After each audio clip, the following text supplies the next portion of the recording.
돌아왔습니다. 저는 마돈나입니다. 오늘 오랜만에 알파조님 오셨어요. 안녕하세요. 알파조입니다. 네, 청취자 여러분. 알파조님이 되게 졸려온 목소리네요. 네. 피곤하신 것 같아요. 네, 피곤하신 것 같아요. 저도 그래요. 네. 네. 찬이쌤 나오셨습니다. 방송에 들어가니까 또 날아다녀야겠죠. 네, 정식 인사를 좀 해주시죠. 네, 베타찬입니다. 네? 네? 저쪽이 알파니까 난 베타. 진짜. 당신의 감마로 하세요. 네.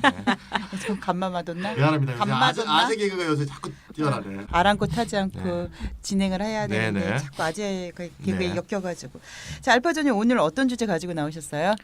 오늘의 주제는 네. 최근에 아주 뜨거운 정치적인 핫 이슈 중에 하나, 최저임금을 둘러싼 논란이 오늘의 주제입니다. 올해 최저임금이 올랐죠? 아니 늘 매년 올랐죠. 네. 근데 매년 올해 네. 그 굉장히 많이 네. 올랐어요. 똥만큼씩 오르죠. 그러다 보니 최저임금 논란이 굉장히 뜨겁게 지금 진행이 되고 있는데, 원래 최저임금제는 결정될 때마다 항상 노사 양측이 그냥 팽팽하게 대립각 세우면서 서로 안 되네 되네 이러면서 늘 싸워왔었어요. 그래서 이미 논란 자체가 새로운 것은 아닌데, 올해는 좀 그 양상이 많이 다른 것 같다라는 인상이 좀 들었어요. 아, 그런가요? 왜냐하면 과거에 이렇게 연례 행사처럼 그러니까 최저임금만 1년에 한 번 결정하니까 연례 행사처럼 이렇게 대립 구도가 있었어요. 늘 노동자 위원이나 아니면 사용자 위원 한쪽이 네. 퇴장을 하든지 아니면 네. 이제 표결을 막판에 의견이 합치가 안 되면 표결에 붙이는데 표결에 불참하는 파행이 늘 거의 뭐 매번 일어났다고 봐도 무방한데, 그때가 이제 갈등의 최정점입니다. 표결을 네. 앞두고. 예. 그러다가 어쨌든 뭐 시한이 있기 때문에 시한 넘겨가지고 뭐 난리를 치다가 표결을 해가지고 결국은 안이 통과가 돼서 최종안이 확정이 되는데, 그러고 남은 논란이 싹 사그라들었었어요. 예. 그래서 한마디로 얘기를 하면은 최저임금 수준을 결정하는 협상 과정에서 당사자인 노사 양측이 대립과 갈등을 극단적인 형태로 이렇게 가다가 그게 이제 논란의 중심이었고, 이게 최종안이 뭐 우여곡절 그때 파행을 거치고 확정되면은 논란도 죽는 이런 형태였었어요. 네, 네. 2018년도 최저임금안 협상 과정 작년에 하는 거죠. 2017년도에 그때도 뭐 예외가 아니시지 동일한 뭐 이 시나리오가 반복이 됐는데, 최종안이 그래서 표결을 통해 가지고 확정이 됐죠. 근데 네. 이번에는 뭐냐면은 논란인데 그 이후에도 가라앉지 않고 있는 거예요. 원래 보통 이제 이 평소랑 양상이 다르다는 게, 네. 확정안이 딱 결정이 되면 다들 이제 당사자들이 눈 감고 그래 이제 이렇게 간다 이렇게 가는데, 보통 네, 네. 이번에는 그게 안 되는 거예요. 논란이 가라앉을 기미가 안 보인다. 왜 그럴까 도대체. 그래서 오늘 이렇다 해서는 어쨌든 최근에 최저임금에 대한 논란이 왜 끊이지 않고 있는지 네, 네. 그 원인을 한번 짚어보고자 합니다. 그러니까 최저임금이 작년에 시급 6,030원에서 7,530원으로 한 16.4% 인상됐죠. 네. 인상폭이 많이 굉장히 컸죠. 인상됐습니다. 네. 네, 그래서 그에 대한 갈등이 여전히 진행형인 것 같은데요. 네. 문재인 대통령 최저임금 1만 원 인상 공약에 거는 기대감이 많았잖아요. 네네. 그때는 사실 문재인 대통령뿐만 아니라 대선 후보자들이 다였어요. 거의 다 뭐 최저임금 홍준표도 1만 많이 원. 올린다 그랬어요. 예, 9천원까지 그러니까요. 9천원까지 올린다 그랬죠. 아마. 그런데 이제 결과적으로는 그 인상폭이 그렇게 높지 않기 때문에 노동계는 만족할 수가 없죠. 그렇죠. 예. 그리고 반면 또 최저임금 시급을 맞춰줄 여력이 없는 영세사업장 사장님들 늘 이제 이 최저임금 인상할 때마다 나오는 얘기인데 또 이제 절망의 울분을 토하고 있는 네네. 상황이고요. 엄살이 아니라 실제로 어려운 사람들이 많은 거는 현실인 것 그렇죠. 같아요. 현실입니다. 예. 그래서 결국 최저임금제 적용을 받는 고용주와 노동자 양측에게 모두 불만과 실망을 안겨준 결과다라고 볼 수 있겠는데요. 그 어느 때보다 진보 보수 양쪽 언론들이 하루가 멀다 하고 지금 모두 최저임금 이슈를 대대적으로 보도하면서 찬반 여론몰이가 열심인 것 같아요. 그래서 더 이렇게 막 논란이 이렇게 많아지는 건 네네. 아닌지 논란이 이런 생각도 죽지 않죠. 들고. 언론에서 네네. 계속 예, 예. 연달아 보도를 네. 하게 되면. 예, 예. 그러니까 이게 올해 특이한 상황인데, 네. 과거에는 당사자들 노사 양측의 싸움에 머물렀었어요. 근데 네. 갑자기 올해부터는 이 최저임금 논란에 구경꾼들이 엄청나게 잔뜩 모여들기 시작을 했다. 네. 그리고 여야의 당파적 입장에 따라서 지금 두 패로 나뉘어가지고 음. 열심히 지금 싸움들을 하고 있는데, 좀처럼 이 싸움이 끝날 기미가 안 보인다. 정치 이슈 같이 됐죠.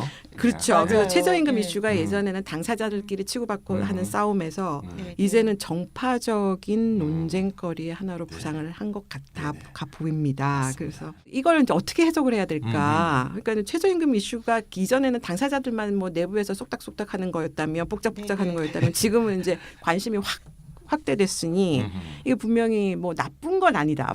뭐 환영할 만한 일일 수도 있다. 그런데 지금 문제가 뭐냐면은 이 원론적인 찬반 대결 구도에 갇혀 있어요. 지금 이 정파적인 이 논쟁거리가 되면서 네. 당위론적으로 지지하는 사람들은 뭐 무조건 뭐 마구 올려야 된다라고 주장을 하는 거고, 다른 한편에서는 인건비 부담 감당 못한다라는 현실적인 이유에서 그 안 된다, 절대 안 된다. 이제 이렇게 이제 평행선을 달리고 있을 뿐, 사실 최저임금 제도의 목표가 뭐고 그 실제 효과에 대해서 객관적인 평가는 합리적인 논의는 지금 거의 안 이루어지고 있어요. 그래서 원론적으로 이제 지지, 원론적인 반대가 그냥 정면 충돌하고 있는 이런 양상이죠.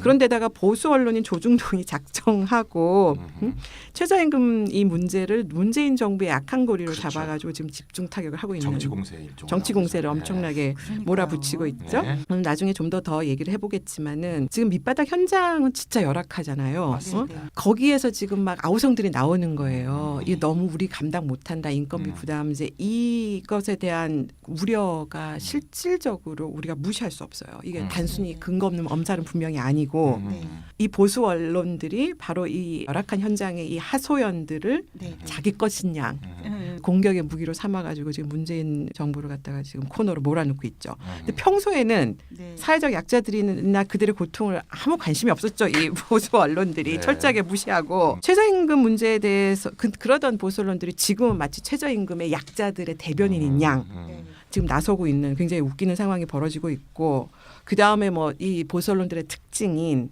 극적인 효과를 막 보려고 침소봉대하고 막 과장에다가 왜곡 보도에다가 난리가 난 거예요. 이러면서 이제 헤드라인 뽑는 거 예술이죠. 그러면서 이제 이 최저임금 논란이 점점 더 시끄러지고 있는 상황인 거예요. 가장 크게 보도된 것 중에 하나가 1월에 압구정동 구 현대아파트에서 경비 노동자 93명을 전원해고했잖아요. 그 용역업체를 통해서 간접 고용하는 식으로 입주자 부담을 줄이겠다는 얘기인데요. 그거 보면서 있는 사람들이 더하다는 생각밖에 안 들더라고요. 그 저기 마돈나님 혹시 그 문제가 된 압구정동 구 현대아파트 가보셨어요? 제가 그 건너편 소망교회 옆에 출판사에 잠깐 재직했던 적이 있었습니다. 그래서 매번 보고 저는 친척이 거기 살았어요. 아 그래요? 그래갖고 한번 밤에 자고 네네네. 아침에 일어났다가 깜짝 놀랐어요. 아침이 왜요? 이게 완전 전쟁터야, 전쟁터. 차들 때문에? 네. 아, 이 아파트가 거기가- 언제 생겼나 하면 지하 주차장이 없어가지고. 1976년에 생겼어요. 아 그래서 그때 그런 얘기 있었잖아요. 차 알바끼라고. 그렇지, 그렇지. 예, 그 이제 뭐 아반떼 같은 뭐 이런 차 이렇게 그냥 사가지고 중고차를 그냥 사서 이렇게 박아놓는데요. 아 여기는 그 정도 갖고 안 돼. 그 차가 타려고 한 게 아니라 어. 자기네 다른 차 주차를 대비해가지고 그냥 공간- 박아놓는 거래. 공간을 공간 확보 확보해놓는. 차원에서. 아 여기는 그 정도도 안 돼. 그 정도다. 그거는 이제 보통의 공간이고 예. 여기 그 정도가 아니고 예. 알 박은 놈이 또 못 나와. 어머. 여기 그 정도야. 그러니까 이게 40년 전이잖아요. 40년 전에 한번 생각해 보세요. 자, 40년에 한국에 자가용이 별로 없었어요. 그렇죠. 이거는 이제 압구정동 현대아파트에 적용해 보면 네. 한 집에 차가 한 대 있거나 네, 네. 거의 없었지. 가끔 없는 집도 있고 네, 한 네. 집에 2대 있는 집은 별로 없던 그런 시절이에요. 그러니까 지상 주차장으로 충분히 커버가 됐던 거야. 네, 네. 그러니까 지하 주차장이 없었던 거지. 근데 지금은 이제 한 집당 2대, 3대. 기본이. 거기다가 알바끼 차까지 있으면 더 있겠네. 네, 어쨌건간에 그러면 근데 전부 주차장이 지상에 있으니까 네. 이건 이중 주차가 아니고 네. 통로를 다 막고 있어요. 아, 그렇구나. 통로를 2대씩 막 막고 있는데 네. 이거는 위에서 보면 좀 끔찍해요. 차밖에 없어. 그러니까 어떻게 되냐면 거기는 예. 경비실에 네. 차 열쇠가 80개가 달려 있어요. 그러니까 아. 스페어 키를 다 경비실에 달아놓은 거야. 근데 경비 일하기도 힘들겠다. 그러니까 그 통로에 매운 계속- 차를 빼달라 그러면 예. 한 10개씩 빼주는 게 경비 노동자가 하는 이게 일이에요. 자동차가 네, 첩첩삼중처럼 쌓여 있는. 그러니까 계속 빼야 되는 거야. 이거 하나 빼고 저거 네. 하나 빼고 하면서 길을 네. 만들어 가지고 네. 이제 저 안에 있는 거 네. 빼오는 일. 요걸 아, 알아야 예. 이 93회 해고 사건을 이해할 수가 아, 있어요. 그렇구나. 아니 네. 그러다 차 기스로도 그러니까 그런 경우도 있죠. 그러니까 청취자분들도 잘못 알고 계신 분들이 외국차들일 텐데, 많은데 외제차들일 네, 텐데. 네. 이게 최저임금 인상 때문에 해고됐다. 네. 이렇게 생각하는 사람들이 되게 많아요. 근데 이게 아니야. 이게 뭔가 하면 네, 네. 해고 결정을 내린 사람들이 입주자 대표회인데 네. 얘네들이 자기의 해고 결정에 명분을 쌓기 위해서 네. 조등동의 최저임금 프레임을 갖다 붙인 거야. 음. 네. 해고하고 간접 고용 전환 결정도 작년 10월에 이미 이루어졌는데 아. 이 원인은 작년 10월도 아니고요. 몇 년 전으로 거슬러 올라가요. 얘기가 너무 길어지니까 짧게만 얘기하면 네. 2015년부터 벌어진 일인데 네. 그러니까 2015년이면 박근혜 때입니다. 예. 네. 네. 입주자 대표회의가 경비원 임금을 낮추려고 뭘 낮춰 또? 네, 원래 경비 노동자는 원래 24시간 근무잖아요. 많은 경우. 네. 근데 그렇게 하지 않고 6시간을 휴게 시간으로 정한 거야. 그리고 휴게 시간에는 임금을 안 주겠다. 그래서 야간 4시간에 네. 점심 1시간, 저녁 1시간, 6시간을 임금을 안 주기 시작한 거야. 2015년부터. 짜다.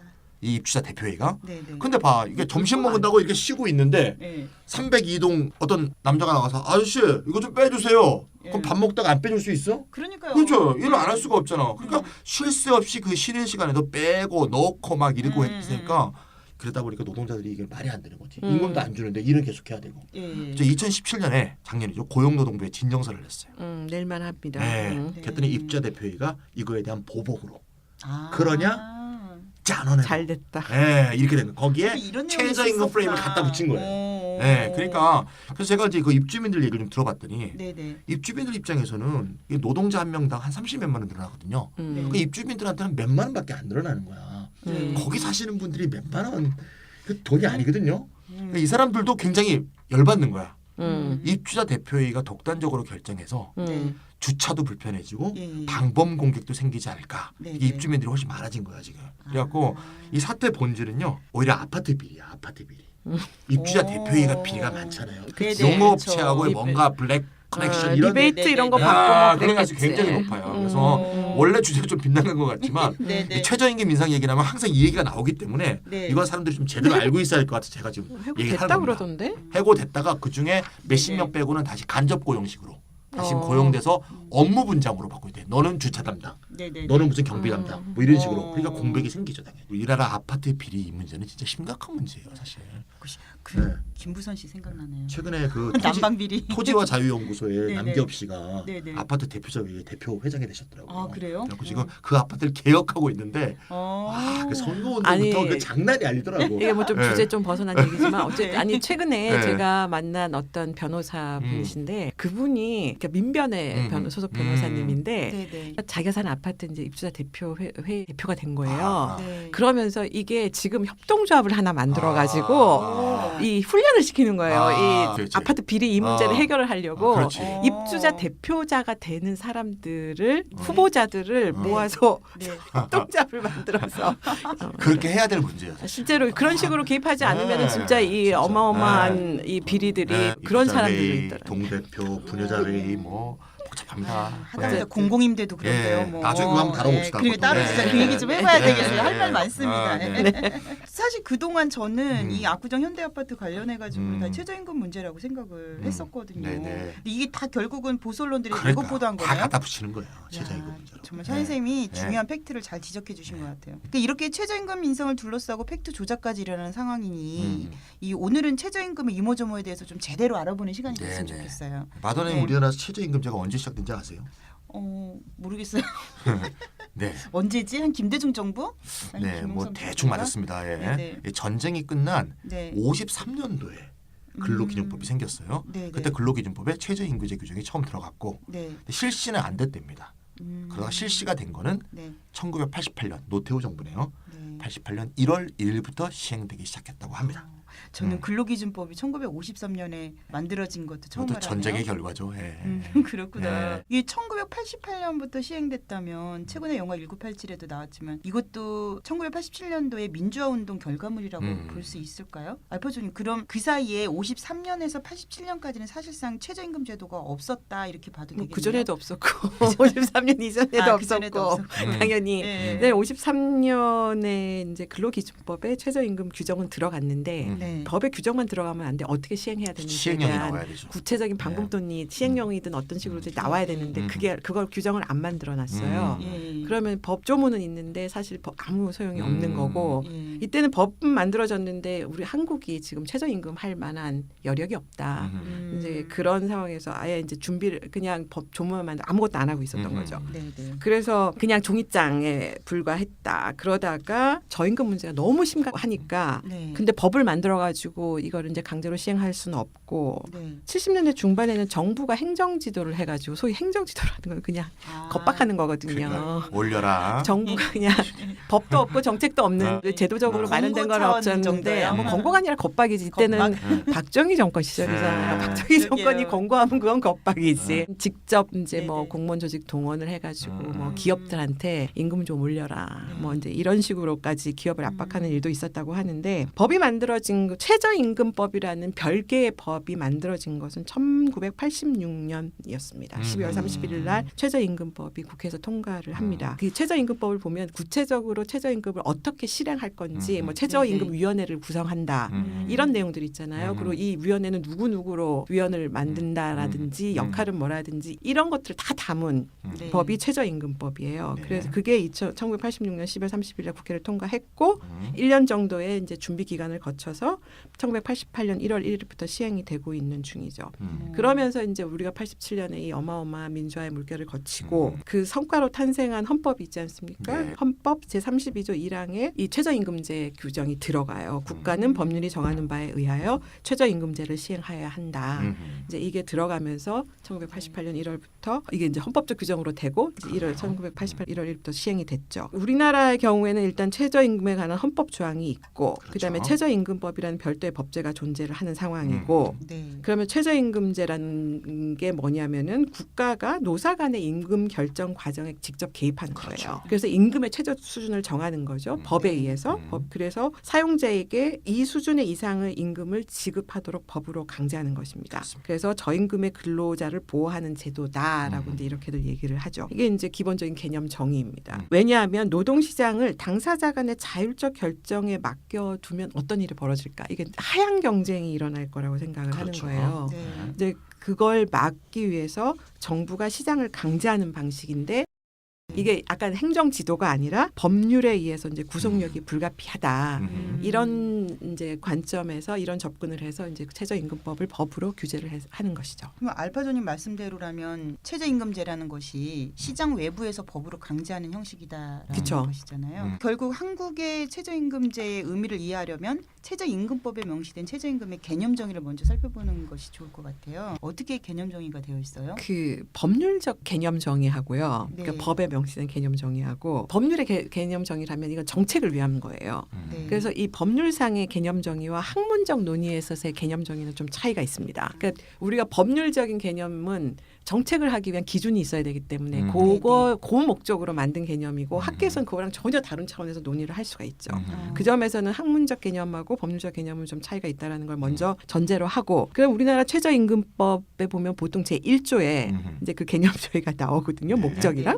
뭐라고 했냐면 최저임금제의 목적은 그대로 인용합니다. 근로자에 대하여 임금의 최저 수준을 보장하여 근로자의 생활 안정과 노동력의 질적 향상을 꾀함으로써 국민 경제의 건전한 발전에 이바지하는 것이다. 이게 1조의 내용입니다. 좋네요. 재미있는 건 네. 제가 이제 찾아보니까 네. 1986년에 법률이 제정됐다 그랬잖아요. 그럼 이제 제정 취지가 나와요.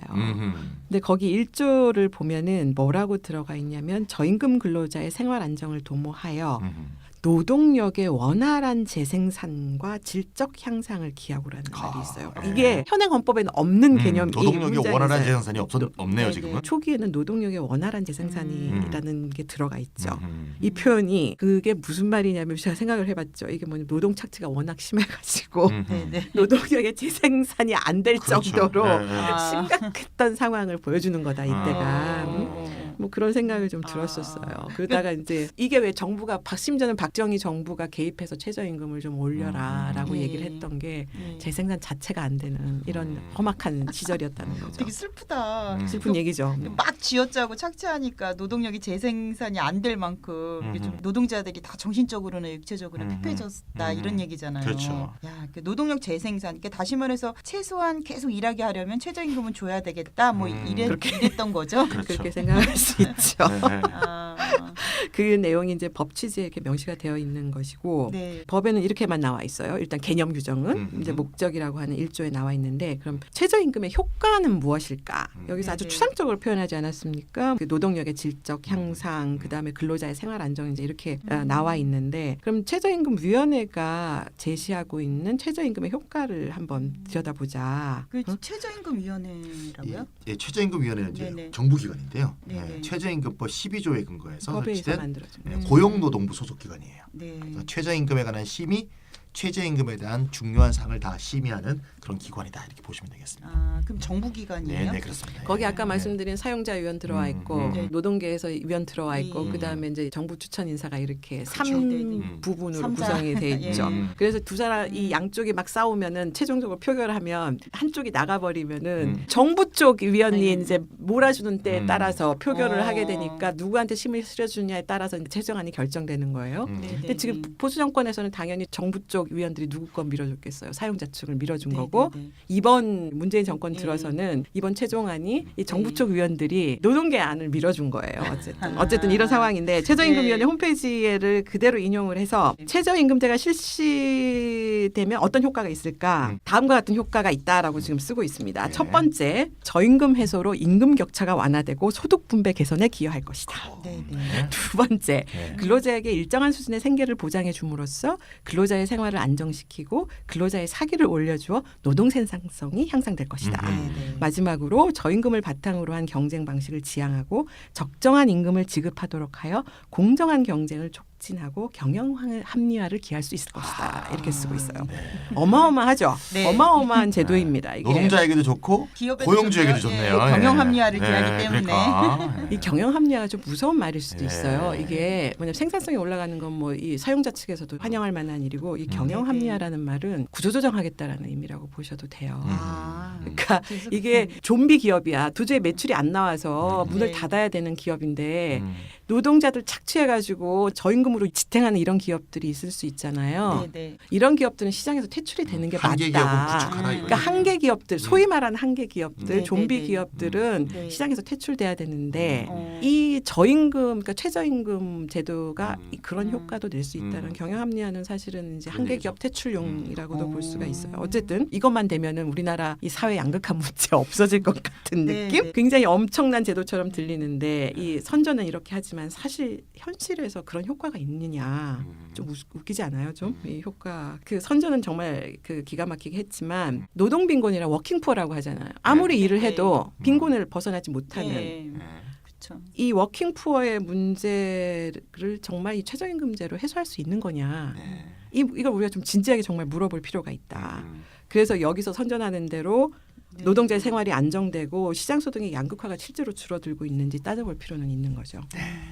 일단 최저임금제가 시행돼도 최저임금 적용을 못 받는 사람들이 많다는 것이 좀 큰 문제라고 저는 생각을 네, 네. 하고요. 예. 이렇다 79회 방송에서 소득주도 성장의 사각지대에서도 이미 다루었었는데 중증 장애인과 국민기초생활보장법상의 자율근로자들의 경우 근로기준법상의 근로를 인정을 못 받기 때문에 최저임금제 적용을 받지 않잖아요. 네네. 예. 그 자활근로 개념이 우리가 그 공부했었죠. 자활근로 네. 개념이 이제 국민기초생활보장법에 근거해서 네, 네. 사회복지 영역에서 규정되고 있기 때문이겠죠 아마. 네. 그래서 자활근로는 근로가 아니다 이렇게 네. 이제 규정이 되어 있는 거고 네, 네. 중증 장애인 같은 경우는 근로는 맞는데 네. 최저임금 적용의 예외 사항으로 네. 법에 아예 규정이 돼 있다. 법적으로 법적 그냥, 규정돼 있죠. 예. 조금 다르긴 하지만 어쨌건 근로로 대접을 못 받고 있다는 점은 마찬가지죠. 예. 네, 네. 예. 그러다 보니까 지금 올해 최저임금 논란 중에는 네. 왜 우리는 최저임금 제도에 적용을 안 해주느냐. 네. 그 자활근로 쪽이나 중증 장애인 노동 쪽에서 지금 음. 굉장히 거세게 반발을 하고 있죠. 그렇죠. 네.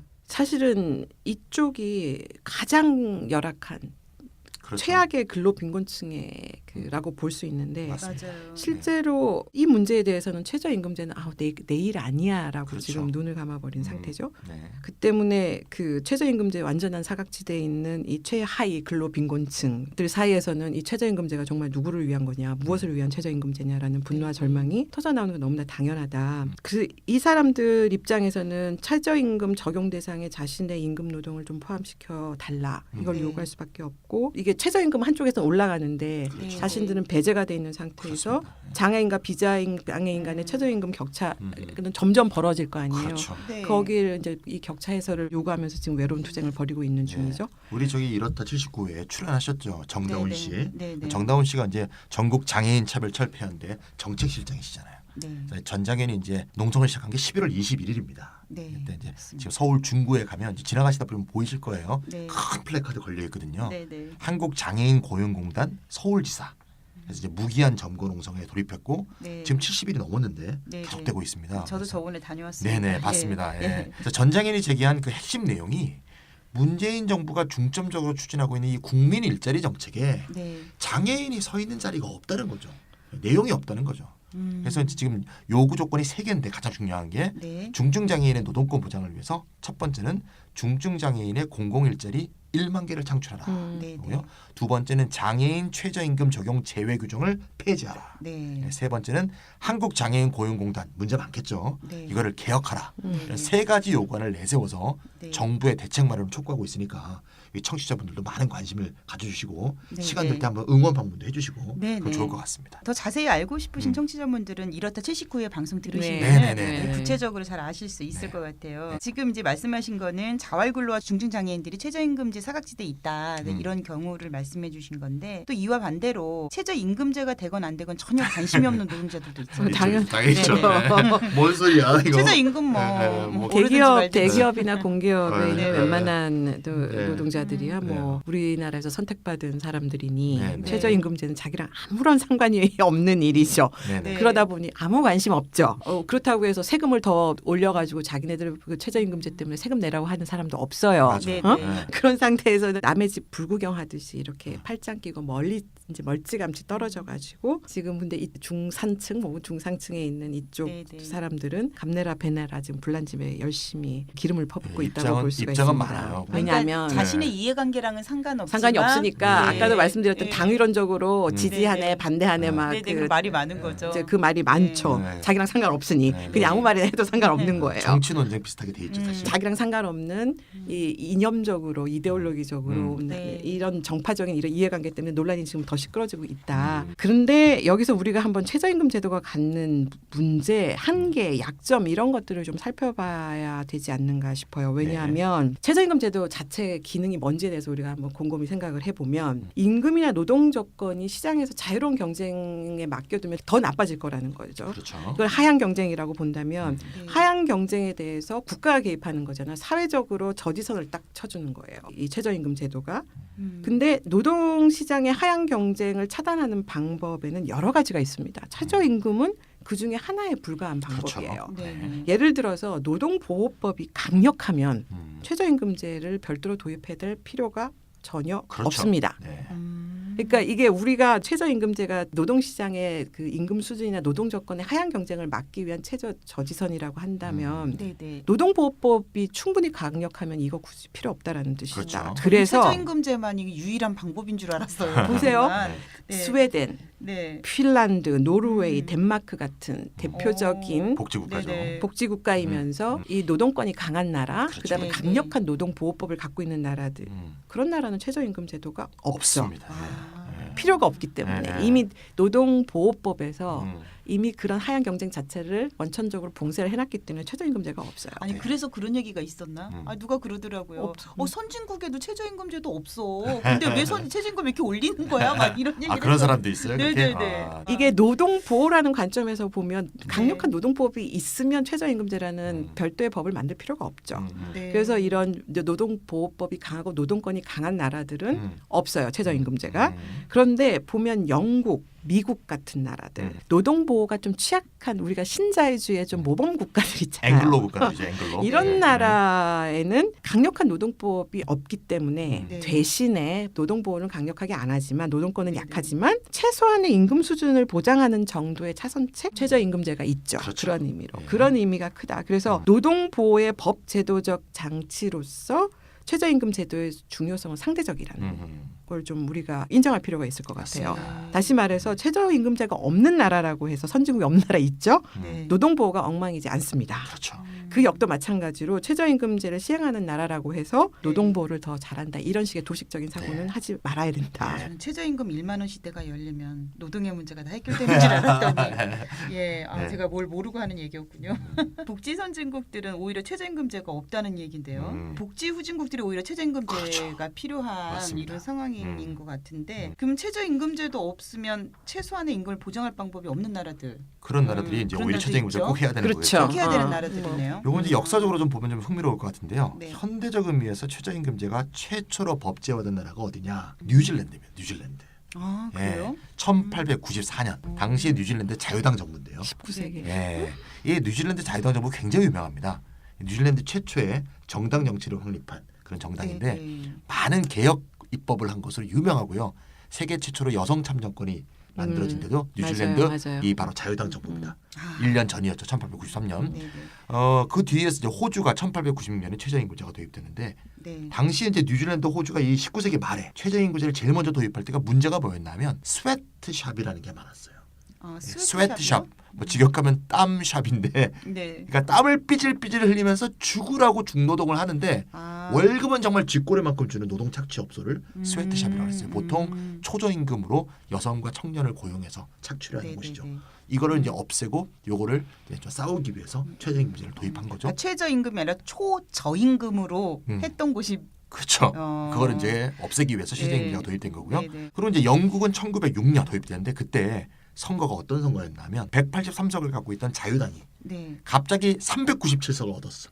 오. 200 몇 석이 증가돼서 과반수를 딱 차지한 거예요. 네, 네. 자유당 정부가 들어서면서 역시 개혁 조치로서 이걸 했고요. 자유당 정부가 1909년에 실시하게 됩니다. 6년의 선거에서 승리하고요. 미국은 이제 전국적으로 도입이 된 게 1938년입니다. 네. 루즈벨트 민주당 정부입니다. 어. 지금까지 좀 제가 이제 살펴본 걸 아시다시피 보통 자유당 정부나 네. 민주당 정부들이 네, 네. 수행했다는 걸 알 수가 있죠. 음. 다시 말해서 자유주의적 정부 혹은 네. 사회 자유주의적 정부가 음. 극단적 빈곤을 막아서 네. 노동운동의 급진화도 막고 네. 소위 사회 안정을 꾀하려는 의도에서 시작된 것이다. 이게 보면 역사적으로 전혀 그 예. 역사적 팩트고요. 네, 네. 그에 반해서 이제 아까 말씀하신 북유럽의 사회민주주의 정부들은 네. 높은 노조 조직률에 기초해서 노조, 자본가, 정부의 사회 협약이 딱 이루어진 거거든요. 네. 그 속에서 노동 보호도 이루어지고 상대적으로 높은 노동자의 생활 수준이 보장됐기 때문에 최저임금제가 필요하지 않았던 거죠. 아. 그러니까 현재도 지금 보면 EU가 이제 28개 국가인데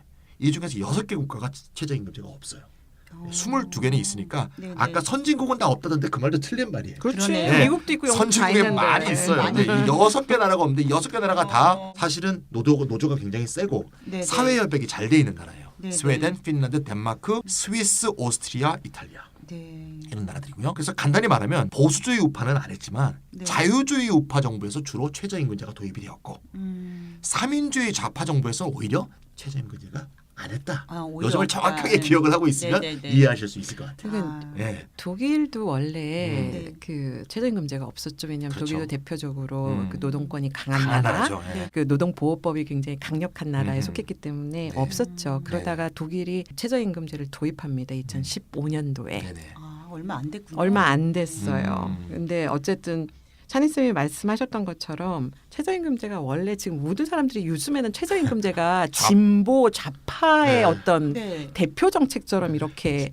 이해가 되고 예, 있는데 아까 그 정치적인 논란 네. 중에서 계속 그런 식의 정치 스펙트럼을 그렇죠. 얘기를 하죠. 우리나라 또 특히 예. 그렇지 예, 않아요. 예, 예. 그러다 보니까 이게 마치 최저임금 제도가 시대적인 신자유주의 문제를 해결하는 네네. 시대적인 요구인 것처럼 그래서 음흠. 좌파들이 당연히 해야 되는 음. 대표 정책인 것처럼 인식되고 있는데 이게 왜 그런지 한번 이렇게 좀 살펴볼 필요가 있다. 네. 사실은 그렇지 않았어요. 지금 찬희 네. 선생님이 말씀하신 예. 것처럼. 음. 근데 그 배경을 이렇게 보면 독일이 없다가 생겼다고 그랬잖아요. 네. 거기가 이제 대표적인 사례라고 볼 수가 있는데 선진국에서 신자유주의 개혁이 초래한 사회적 경제적 위기가 심각해지잖아요. 음. 그게 이 최저임금제가 갑자기 인기 있는 정책으로 된 이유랑 관련이 있어요. 친자본적이죠. 신자유주의 체제가. 네. 복지국가가 축소가 됩니다. 노동권도 엄청나게 그 후퇴하게 됩니다. 네네. 그래서 그 노동보호제도들이 상당히 다 무력화되고 음흠. 되는 상황이 하나가 있고 그러니까 네, 네. 예전에 강력한 독일 같은 경우 강력한 노동보호법을 갖고 있었지만 그게 전부 와르르 지금 무너지고 있는 이런 상황이고 다른 한편에서는 고용 없는 성장의 시대가 됐어요. 네. 중산층이 몰락하고 소득 양극화가 심화되면서 빈곤하고 노동 착취 위험이 지금 다시 되살아나고 있는 이 두 가지 여건들에서 이 최저임금제라도 해야 되는 거 아니냐 이제 그렇죠. 이런 네. 문제의식이 나온 거죠. 그래서 보수정당하고 삼인주의 정당이 이런 신자주의가 초래한 사회 경제적 위기를 이거는 뭐 불강력적인 거기 때문에 이 위기 자체 막을 수 없는 거다. 이거는 뭐 어쩔 수 없는 거다라는 입장이었는데 그렇다고 해서 노동시장에서 하향 경쟁이 그냥 마구잡이로 이렇게 벌어지는 것은 두고만 볼 수 없는 상황이었기 때문에 나름대로의 대책을 한번 세워야 되는 거 아니냐. 이게 바로 이제 신자유주의 체제 아래서 더 인기를 얻고 있는 최저임금제입니다. 네. 그래서 한편에서는 자본과 고용주를 위한 나라를 만들어줬잖아요. 네네. 신자주의 네. 체제가. 네. 근데 다른 한편에서는 자기네들도 겁나는 거예요. 그렇죠. 네. 자유시장의 자기 파괴로 네. 신자주의 체제를 좀 지킬 필요는 있다. 밑도 끝도 없이 하향 경쟁을 그냥 그대로 그렇죠. 방치해 뒀다가는 사회가 이건 불안해지죠. 좀 이른바. 사회가 뭐 사회 평화 깨지죠. 네. 네. 이제 그거는 좀 지켜야 되는 거 아니냐. 그래서 정부가 노동시장에 개입해서 임금 하락의 최저 마지노선 정도는 정해줘야 되지 않을까. 네. 아까도 얘기했던 잘못하다가는 정말 노동력 재생산 자체가 안 되는 정도로도 이런 다시- 상황까지 갈 수 있죠. 왜냐하면 네. 일자리를 2-3개를 가져도 빈곤 문제가 해결이 안 되는 상황이면 그렇죠. 네. 그런 점에서는 이 최저임금제로 최저 마지노선 임금 수준을 좀 정해놓자. 노동 보호는 아무 상관없어요. 임금 수준만 딱 정해놓은 거잖아요. 이제 그러니까 그런 수준에서 정말 최소한의 노력은 하고 한다. 체제 유지적인 네네. 평화 유지적인 관점에서 대표적인 사례가 독일인데 독일 아까도 말씀드렸지만 강력한 노동법 갖고 있고 관대한 실업급여 제도가 있었는데 2000년도에 그 슈레더 3인당 출신의 총리가 들어와서 하르츠 4라고 하는 이 개혁 때문에 이게 다 무너집니다. 네네. 그러면서 이제 초저임금의 빈곤 노동층이 지금 양산되고 빈곤 문제 굉장히 사회적 문제 이슈로 지금 등장하고 있거든요. 네네. 이러면서 이제 최저임금제라도 도입해서 어떻게 해서든지 대처를 해야 된다라는 얘기가 나온 거고 2015년대 그래서 도입이 됐죠. 그래서 결론적으로 말씀드리면은 네네. 20세기 자본주의 황금기 시절에는 강력한 노동법이 있었습니다. 네네. 그게 역사적으로 실종이 됩니다. 신자유주의 네네. 체제 들어서 최저임금 확산의 배경이다 지금. 그래서 최저임금제의 전 세계적인 인기가 환영할 일이라기보다는 굉장히 씁쓸한 뒷맛이 남는 이유가 바로 여기에 있죠. 20세기의 그 황금기에 네네네. 만들어졌던 강력한 노동권과 노동보호법이 네네. 다 무너지고 나서 역사적으로 사라지고 나서 예. 최저임금이 그 마치 대안인 것처럼 이렇게 퍼지고 있는 게 뭐 이렇게 뭐 반갑고 즐거운 일은 아니죠. 그 최저임금에 대한 이미지가 점점 지금 제가 달라지고 있어요. 그러니까 이제 신자유주의 체제에서 소득 분배 구조가 이제 악화되면서 네. 신자유주의 체제하에서의 새로운 최저임금제를 도입하는 나라들이 막 늘어난 거죠. 음. 이 OECD 국가 회원국에만 좀 한정해 보면 아까 우리가 영국이 1909년에 도입했다 그랬잖아요. 네네. 그래서 그렇게 쭉 잘 가다가 1945년도에 이제 등장했던 노동당 정부가 네네. 이제 최저임금보다는 가족수당이 더 좋지 않냐. 그래갖고 가족수당이 도입이 되면서 네. 최저임금제가 사라졌었어요. 어. 그러다가 다시 이제 신자유주의 체제가 되면서 네. 최저임금법이 다시 부활해서 음. 영국이 노동당 정부 있던 1999년에 네네. 다시 최저임금제가 도입이 되고요. 아일랜드가 2000년, 네. 오스트리아가 2009년. 네네. 그러니까 유럽에도 최근에 도입된 나라들이 굉장히 많은 거예요. 네. 그래서 그러다가 이제 단체 협약 전통이 굉장히 강하던 독일도 2015년에 최저임금제가 도입이 되는 거죠. 아, 최근에 도입한 유럽 나라들이 많네요. 네네. 그러니까 결국 20세기의 초중반의 최저임금 제도가 노동운동의 급진화 사회혁명을 막고 사회 안정을 도모하는 것이었듯이 네. 20세기 후반과 21세기 최저임금 제도도 신자유주의 체제를 지키는 안전장치 구실을 한다 뭐 이렇게 보면 되겠네요. 맞습니다. 예. 그러니까 쉽게 말해서 너무나 노동자의 상황이 열악하니까 네. 초저임금의 노동빈곤층이 너무 양산되고 네. 그러니까 최소한 그것을 막기 위해서라도 최저임금 제도가 도입되었다 이렇게 정리하면 되겠죠. 네, 맞습니다. 그 신자유주의 체제가 이 최저임금 제도에 어떤 영향을 미쳤는지에 대한 이야기를 좀 나눠봤고요. 네. 잠시 쉬었다가 2부로 돌아오겠습니다. 네.